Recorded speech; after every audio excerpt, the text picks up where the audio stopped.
Continuamos en UPAO Noticias, siempre en vivo, 5:50. Vamos a dialogar. Siempre es bastante gratificante poder tener acceso a información científica, médica, académica sobre la COVID-19 y ahora en este contexto de las variantes que se han presentado, la variante Lambda o variante andina y la Delta del nuevo coronavirus en nuestro país, con el doctor médico infectólogo Alex Castañeda. ¿Cómo está, doctor Castañeda? Bienvenido a UPAO Noticias. Muy buenas tardes.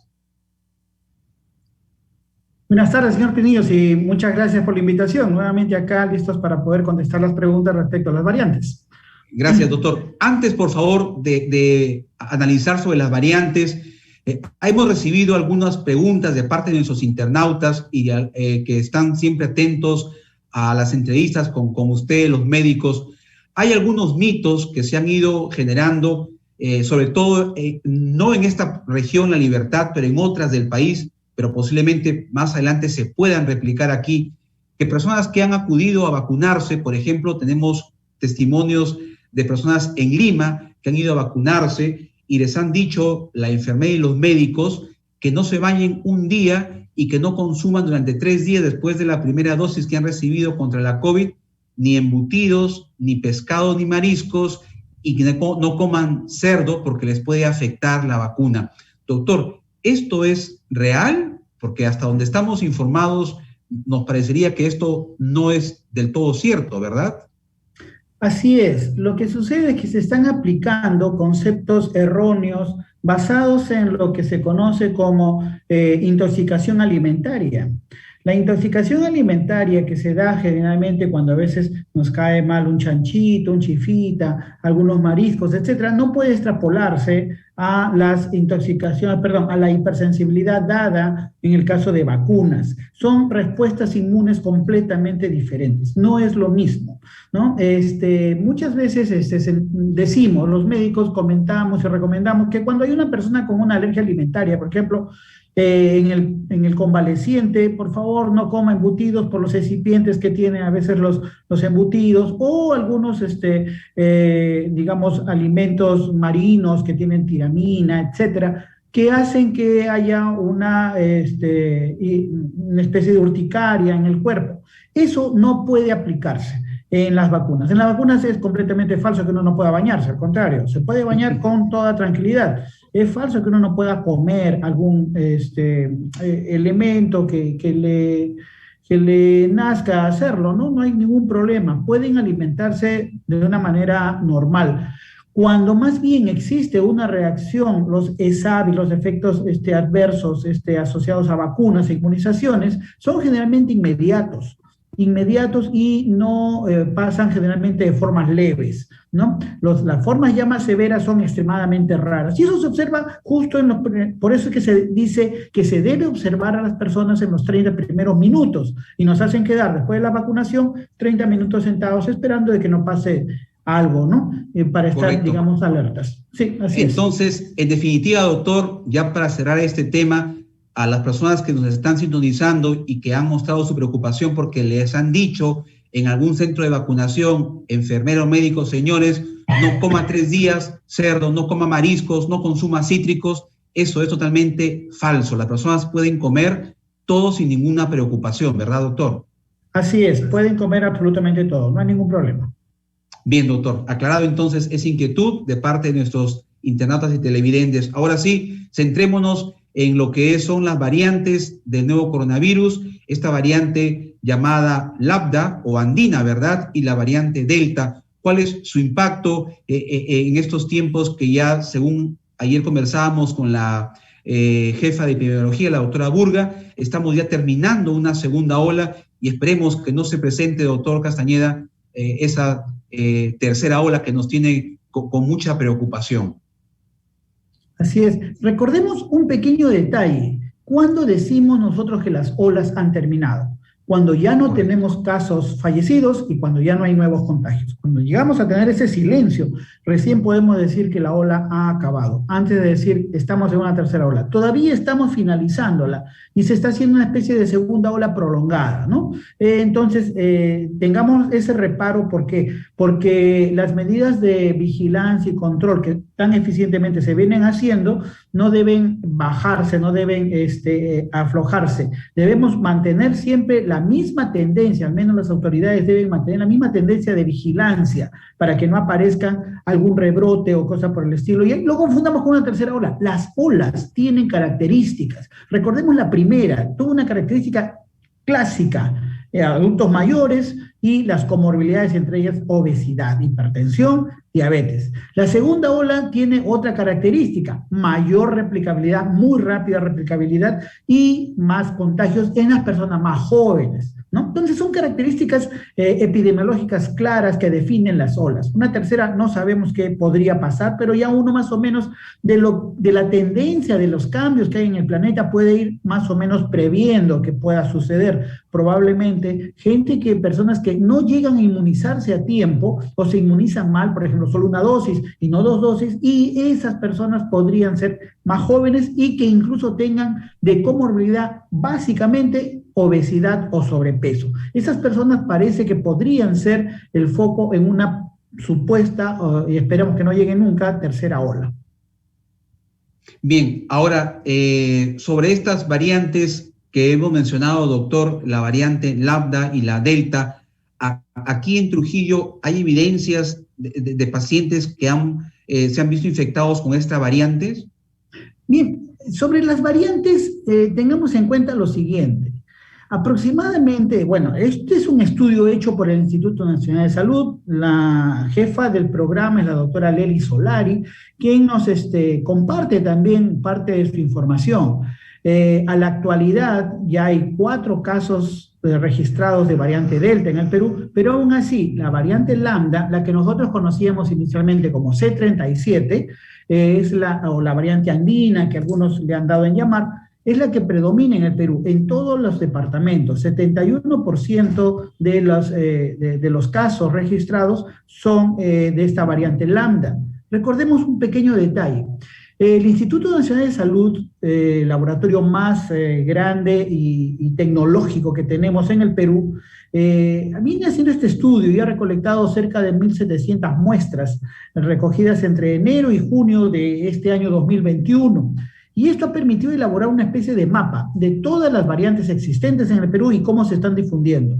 De estos 1.600 casos aproximadamente analizados, la variante Lambda, o sea, la C37, está presente en 71% de los pacientes, o sea, más o menos 1.200 casos de los testeados. Y esa es la que predomina en el Perú. ¿Por qué se le conoce como Lambda?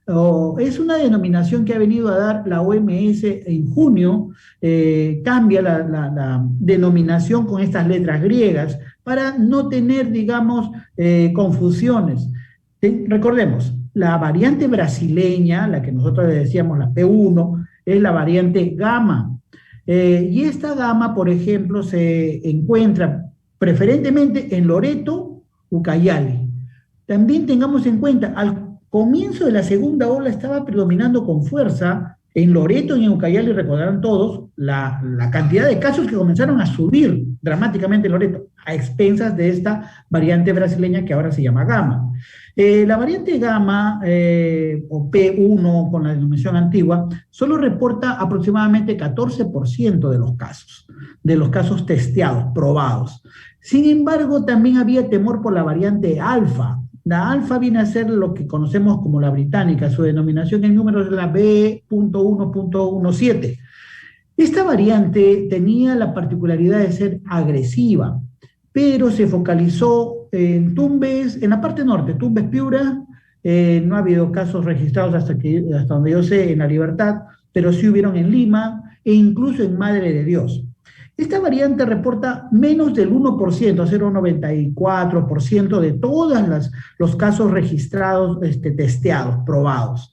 La variante Lambda es la más transmisible, al menos acá en el Perú. ¿Y por qué es eso? Esta variante andina que le decimos, ¿por qué andina? Porque se registró en Chile, Argentina y algunos casos en Ecuador, o sea, los Andes de América del Sur. Ahora la OMS la llama como lambda, la C37. ¿Qué es lo que sucede con la lambda? ¿Por qué es transmisible tan rápidamente? Porque su código genético ha sufrido mutaciones que le han dado ventaja sobre otras variantes. Y esto es lo que sucede con el SARS-CoV-2. Ahora lo conocemos cada vez mejor. El SARS-CoV-2 tiene una serie de mutaciones. Recordemos, es un ARN, virus. Y el ARN tiene la particularidad de mutar muy fácilmente. VIH, por ejemplo, es un ARN virus y muta muy fácilmente. Igualmente, este SARS-CoV-2 también, este coronavirus. Y eso ha hecho que se seleccione, por selección natural, se seleccionen algunas cepas, algunas variantes, perdón, y aparece esta lambda, que es la que comienza a predominar por sobre el resto. Desplaza al resto de variantes que están intentando también reorganizar su código genético y comienza a primar, ¿no? Comienza a primar sobre el resto.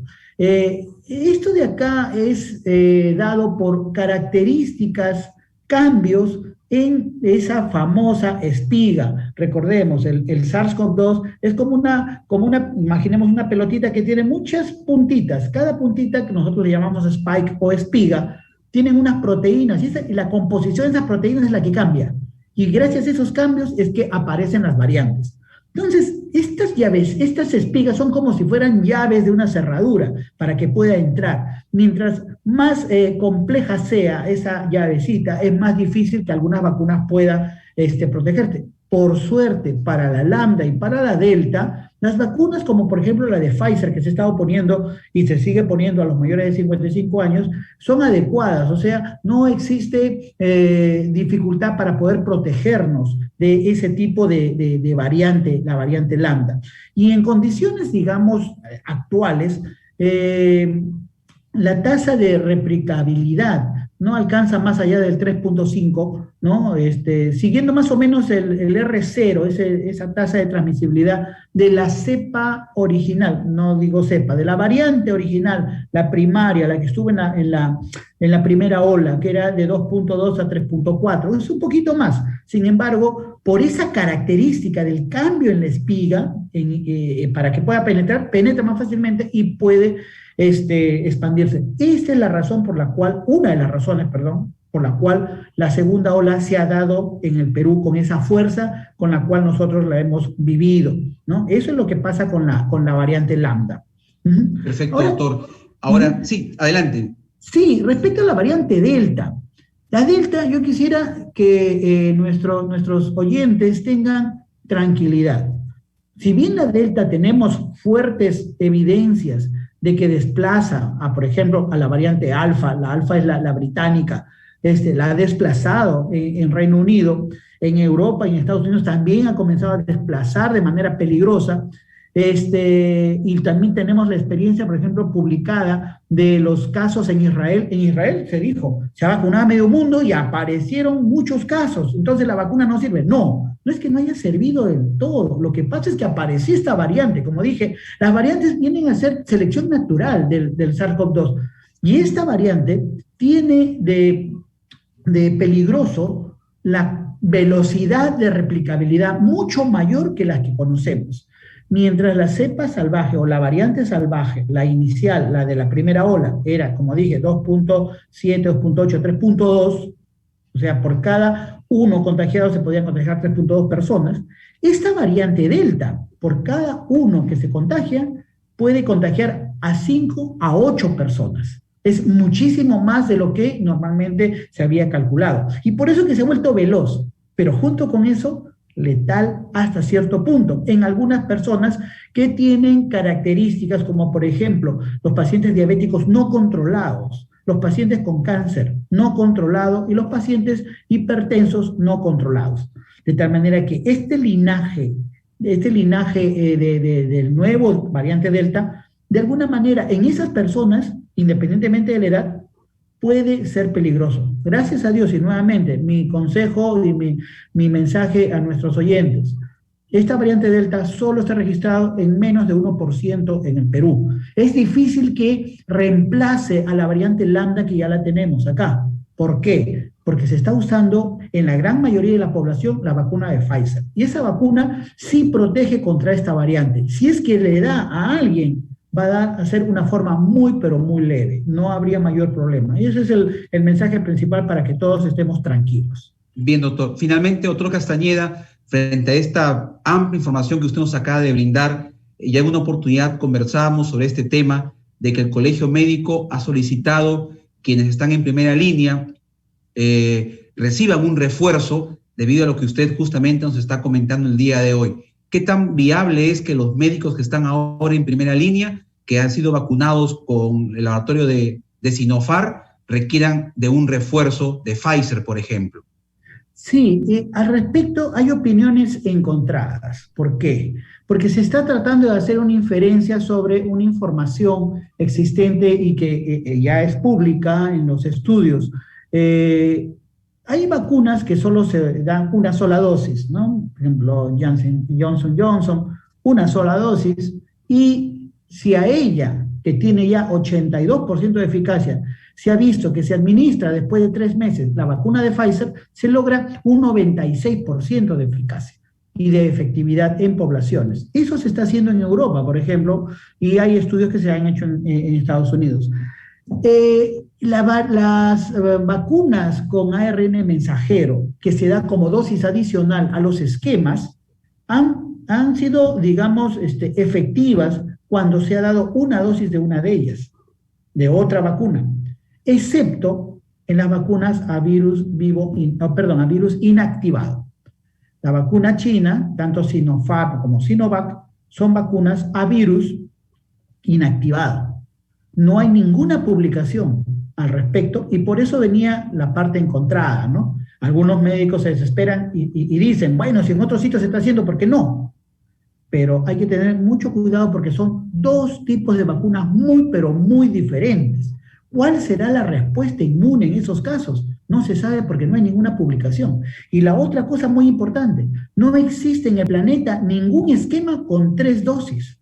Lo que están haciendo en Bahrein, lo que están haciendo en Dubái, lo que están haciendo en la parte de Bangladesh, donde se ha usado la vacuna de Sinopharm poniendo 3 dosis, aún no ha sido publicada y no se sabe cuál es el impacto. Hay un estudio adicional que demuestra que si nosotros damos 2 dosis, la inmunidad persiste por mucho tiempo y por más que pongamos 100 dosis adicionales no va a subir más. Entonces, eso sería, número 1, un gasto innecesario. Segundo, exposición a a veces hay respuestas paradojales cuando uno insiste en revacunar y revacunar. Puede ser deleterio, ¿no? Los anticuerpos después comienzan a atacar a uno mismo, se confunden y comienza a haber problemas de autoinmunidad.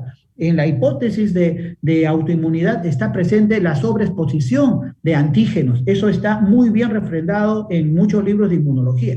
Por eso era mi preocupación que algunos miembros a nivel nacional del Colegio Médico planteaban esto. También ha habido, por ejemplo, discusión al respecto en la Sociedad Peruana de Enfermedades Infecciosas, donde también muchos de nosotros hemos dicho hay que tener mucha prudencia en algo que no está avalado por la ciencia. Y en ese sentido, yo creo que se necesitan más estudios para decir, sí, dennos una vacuna adicional de otra especie, de otro género. Lo que sí estaría muy de acuerdo es, si se observa que no se ha llegado a un plató, a un nivel alto de inmunización con la de Sinopharm, basta esperar unos meses y revacunarse con la de Pfizer, que es otro concepto completamente diferente. No es refuerzo, es revacuna. Eso sí estoy de acuerdo. Una revacuna sí me parece lo más apropiado. Tendría que nuevamente sus 2 dosis de Sinopharm. De Pfizer. Yo diría de Pfizer. De Pfizer. Eso sería un proceso de revacunación. Revacunación, así es. Muy bien. Listo, doctor Castañeda. Muchas gracias. Claro, el tema entonces preciso, siempre en base a argumentos científicos, que es nuestra intención transmitir a nuestros televidentes e internautas. Doctor Castañeda, muy amable como siempre. Muy buenas tardes. Gracias. Muy buenas tardes y gracias también a usted. Hasta la próxima. Hasta la próxima. Vamos a una pausa, 6 o 9 minutos. Regresamos con más información en UPAO Noticias.